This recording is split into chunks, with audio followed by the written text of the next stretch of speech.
What is going on, everybody? WeedleTwineedle here, and we are back in with another Sun and Moon Wi-Fi battle, and this one's going to be against Navid.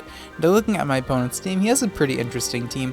He has a Luxury, which is a Pokemon I like a lot, Dhelmise, which is also a pretty cool mon, and Annihilation, one of my favorite Ultra Beasts, Staraptor, Greninja, and Hydreigon.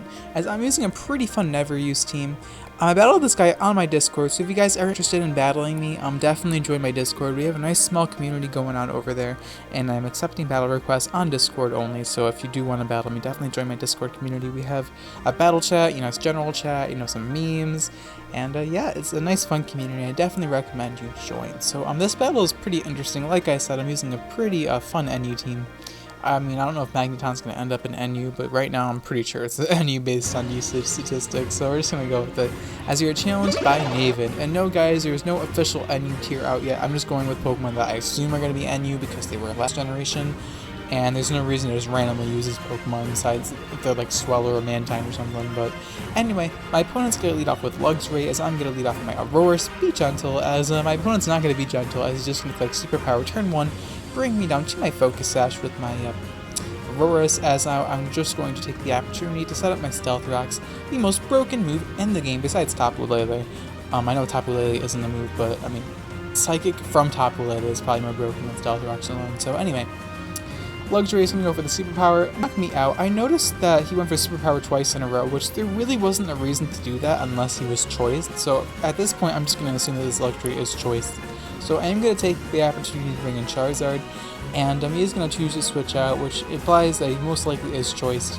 But I do expect him to switch into his Lego, so I'm going to choose to double switch out and bring in my Magneton, as I actually bring it on Greninja, which is pretty cool. So here my opponent makes an interesting play. He actually goes for the Ice Beam. Now, my only ice weakness is Archeops, so obviously that is also weak to water, so his best move is going for Water move because I have no water resist on my team. So I'm just going to assume that Greninja's Ice Beam was a misclick.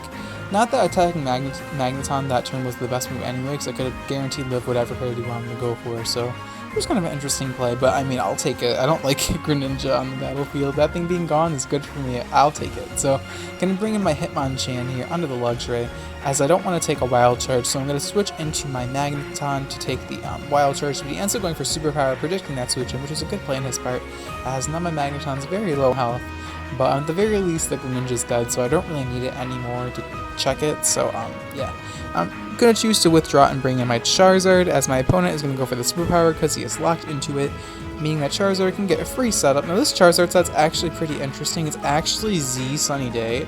I don't really get to showcase it in this battle because I'm pretty sure I'm not able to, as you'll see. But anyway, he's going to bring in Nihilego on my Charizard, and the main reason why I couldn't use this Charizard is because Nihilego pretty much hard counters the set in every way, shape, or form, so I expect to switch in Nihilego double into my Hitmonchan because I want to use this Charizard, but I know that Nihilego is just going to cock block me like most Ultra Beasts do, so I'm just going to double switch in Hitmonchan. He does make a good play switching into his Dhelmise to absorb the Drain Punch, as now I'm going to withdraw and bring in my Faticate, my Raticate, a low Raticate, as now my opponent is going to go for the Rapid Spin. Good play on his part because now Stealth Rocks are gone.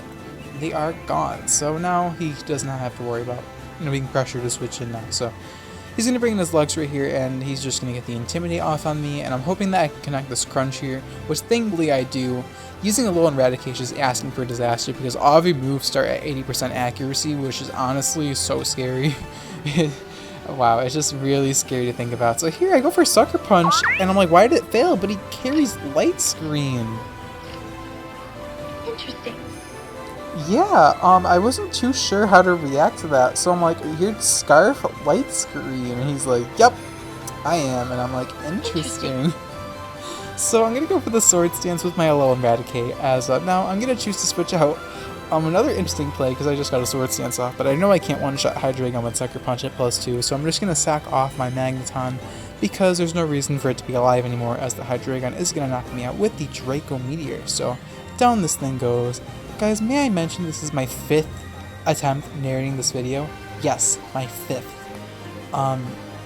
So long story, basically, drunk family members and animals. And pizza delivery guys. So it just wasn't fun, which is why I can only narrate at 3 in the morning, because that's when everyone's actually in bed, and I actually have to choose to narrate it at that time because my household is very loud. So it's just unfortunate and unlucky.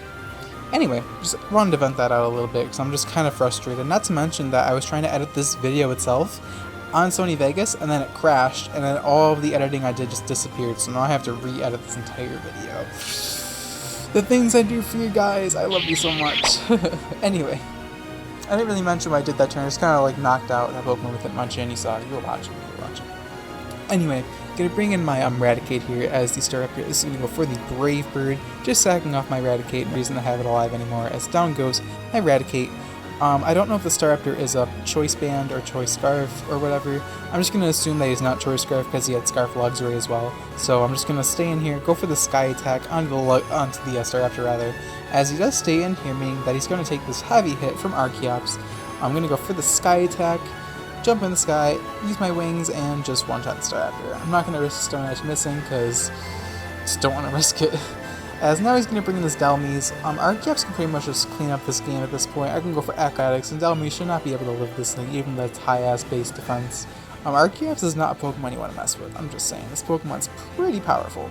Now I'm going to bring, now he's going to bring in Annihilation, as I'm going to go straight for the Earthquake onto the Annihilation and knock out that Pokemon. Down Annihilation goes, as his last is going to be, I actually don't remember right now because I'm having a brain fart.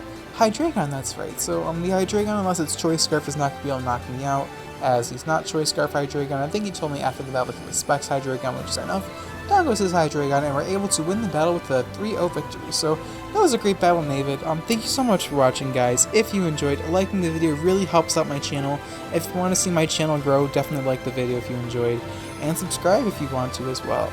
And anyway, the question of the day is going to be, what is your favorite fossil Pokemon in all the Pokemon generations? My favorite fossil Pokemon has got to be Omastar and Archeops. Honestly, they're my favorite designed. I would put Rampardos on this list, but the only reason I like Rampardos is because of the anime, and I like Omastar and Archeops from design alone, which is pretty cool. But anyway, that's gonna be the video, guys. Thank you so much for watching. I'll check you guys in my next video. Alright, peace.